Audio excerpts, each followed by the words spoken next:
Abiloaise.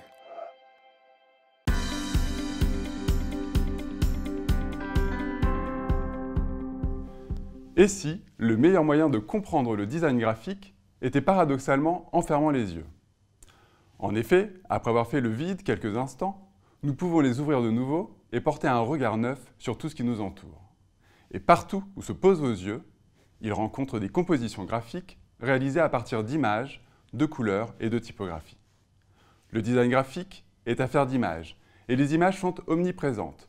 Des packagings à l'affichage, de la publicité au digital. Le design graphique fait partie de notre quotidien visuel, sans que nous ne le remarquions toujours d'ailleurs.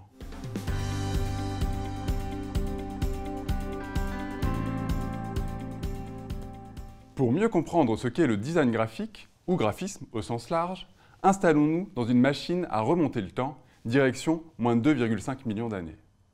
Nous voici confortablement installés au milieu d'hommes préhistoriques à observer les magnifiques peintures de bisons en cours de réalisation. Déjà à cette époque, les hommes représentaient graphiquement les animaux dans un objectif de communication entre eux, mais aussi avec les forces magiques. Dans la même idée, les enluminures ornant les ouvrages datant du Moyen-Âge permettaient à toute personne ne sachant ni lire ni écrire de découvrir l'histoire de la Bible. Car depuis toujours, le graphisme est affaire de communication. Il est le fidèle messager d'une information entre un émetteur et un récepteur. Plus récemment, au milieu du XXe siècle, le design a pris ses lettres de noblesse, avec des grands affichistes tels que Cassandre ou Savignac. Ils ont marqué l'histoire du design au point qu'aujourd'hui encore, on assimile bien souvent le graphisme à la réalisation d'affiches.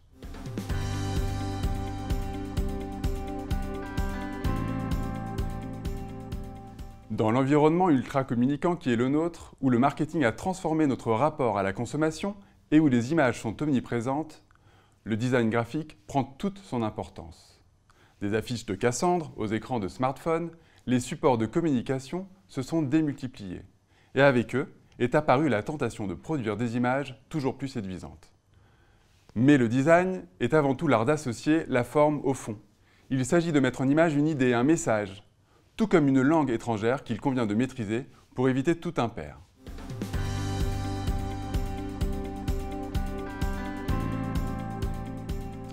À présent, je vous propose un exercice simple pour prendre conscience de votre environnement graphique.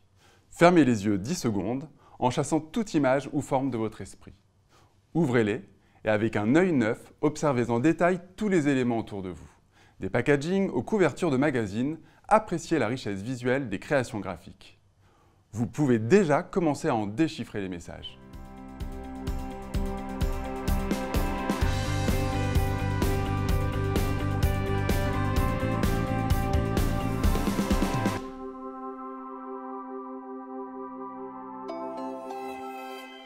Abiloaise.